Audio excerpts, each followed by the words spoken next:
नमस्कार, मैं हूं दीपाली राणा। आप देख रहे हैं कमोडिटी कॉल और कमोडिटी बाजार का एक्शन आपके सामने लेकर आएंगे। समझेंगे ट्रेडिंग स्ट्रैटेजीज को भी। क्वार्टजी ग्रुप के डायरेक्टर रवि दुर्रा हमारे साथ मौजूद है, लेकिन पहले लेकर आते समय सोने चांदी का हाल और साथ देखते हैं बेस मेटल्स में क्या रुझान आज के कारोबार में देखने को मिल रहा है। शुरुआत सोने और चांदी के भाव से कर लेते हैं और एक एक करके आपकी स्क्रीन पर लेकर आते हैं लेवल्स। सोना थोड़ा नरम है आज के सेशन में, 1% नीचे कारोबार करते हुए दिखाई देगा 1,52,000 के आसपास। चांदी में कल भी हमने थोड़ी प्रॉफिट टेकिंग देखी थी, आज भी दबाव कायम है। 2,33,000 पर चांदी अब आ चुका है और यहाँ पर भी प्रेशर क्लियरली विजिबल है। इंटरनेशनल मार्केट्स और घरेलू बाजार हो, एंटिसिपेट किया भी जा रहा था कि जब करेक्शन आएगी तो चांदी लीड करेगा और आप देखिए अब चांदी $75 पर आ चुका है इंटरनेशनल मार्केट्स में। घरेलू बाजार में भी 2,33,000 पर कारोबार करते हुए दिखाई दे रहा है। एक तरफा तेजी, अब एक तरफा गिरावट देखने को मिल रही है।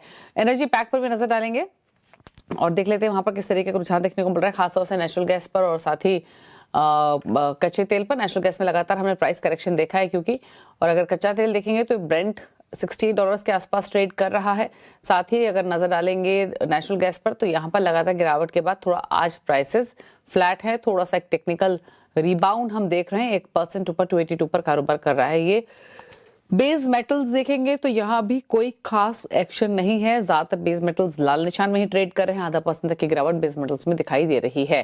ट्रेडिंग स्ट्रैटेजीज यहाँ से क्या हो सकती है उस पर बातचीत करते हैं। रवि नमस्कार, बताइए पहले तो नॉन एग्री पैक से आपकी ट्रेडिंग कॉल्स क्या रहेंगी?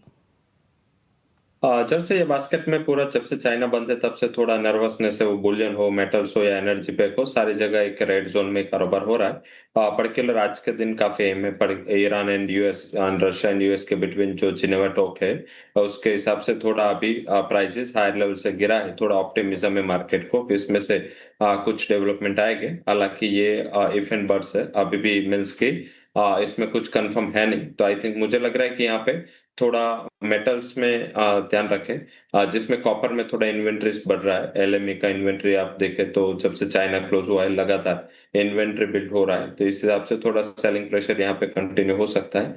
1178 के करीब सेल करें, 1185 का एक स्टॉप लॉस लगाए और डाउन साइड 1165 तक के टारगेट कॉपर में आ सकते हैं। वही बात करें तो नेचुरल गैस पे मुझे लग रहा है कि यहाँ पे एक सेलिंग का अच्छा मौका है। 283 284 पे बेचे with stop loss of 288, down side 275 तक टारगेट आ सकते हैं। तो दोनों बिग वाली की सलाह है, कॉपर एंड नेचुरल गैस। हालांकि अगर शॉर्ट टर्म का नजरिया है तो मुझे लग रहा है कि चाइनीज मार्केट जब ओपन हो गए उसके बाद एक रिकवरी मेटल्स में आएगी, पर थोड़ा शॉर्ट टर्म का नजरिया रखना है, जिसमें एल्यूमिनियम में एक अच्छा इन्वेंट्री का करेक्शन है एंड यहाँ पे एक साइन ऑफ स्टेबिलिटी भी दिख रही है। 304 का सपोर्ट है, वो ब्रेक नहीं हो रहा है और वो करंट मार्केट प्राइस से काफी नजदीक है। तो आई थिंक मुझे गिरावट पे लग रहा है कि इसमें बाइंग करें, स्टॉप लॉस 302 का लगाए और शॉर्ट टर्म के लिए बाइंग कॉल रखना है। फिर से 315 तक के लेवल की उम्मीद करनी चाहिए।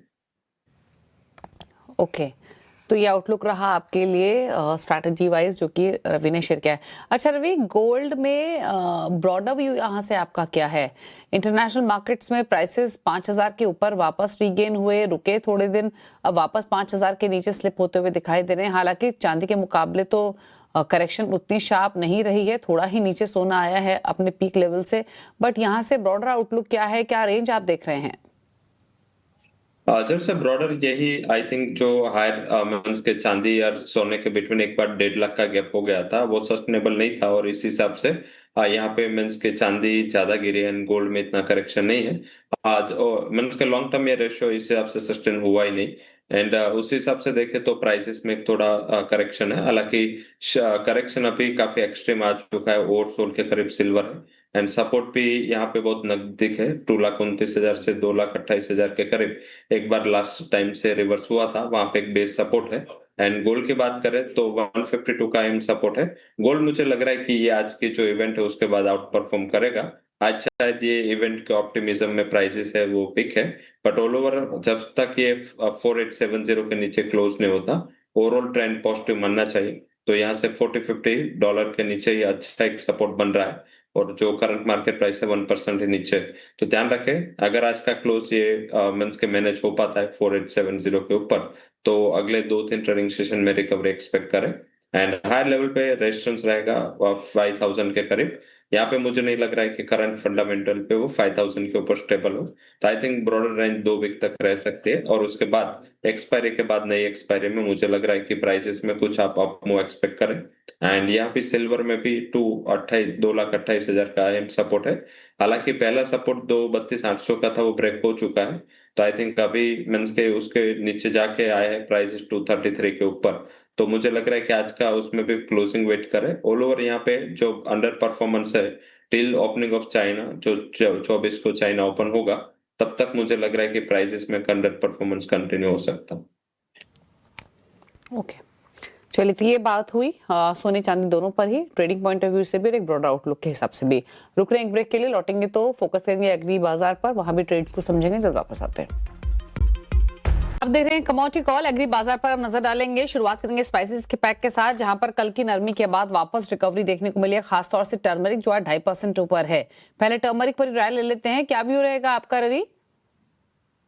Just due to this expiry काफी वोलेटिलिटी है, पर्टिकुलर कल काफी बड़ा करेक्शन था, आज वापस रिकवरी इतनी है। एंड ये 15 से 20 जो स्टेगर्ड डिलीवरी पीरियड होता है, इसमें टर्मरिक वैसे भी काफी वोलेटाइल रहा है। मुझे लग रहा है कि नए कॉन्ट्रैक्ट में ध्यान रखें, वहां पे 14,800 का अच्छा सपोर्ट है। एंड यहाँ पे कोई भी डिप पे ये स्टॉप लॉस के साथ बाय करे। एंड 15,550 तक के लेवल यहाँ पे as a part of recovery आते हुए दिख सकते हैं।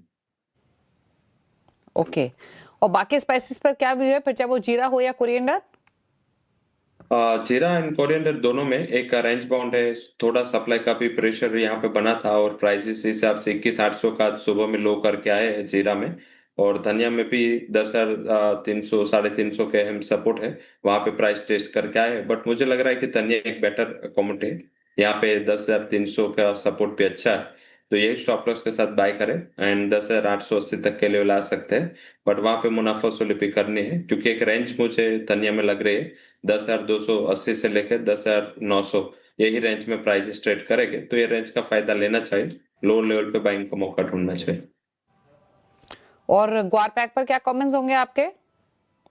यहाँ पे वैसे स्टेगर डिलीवरी पीरियड में वैसे अंडर परफॉर्मेंस हमने 3-4 महीने से देखा है इसमें, और ये ट्रेंड रहा है उसका, और ये ट्रेंड बन चुका है। और जैसे ये 20 तारीख के बाद स्टेगर डिलीवरी से बाहर जाता है, इसमें एक अच्छी रिकवरी आती है, तो थोड़ा शॉर्ट टर्म का आउटलुक रख के बाय कर सकते हैं। दोनों में बाइंग की रिकमेंडेशन होगी। पहले सीड की बात करें, 5,350 के करीब जो नया मार्च कॉन्ट्रैक्ट है बाय करें।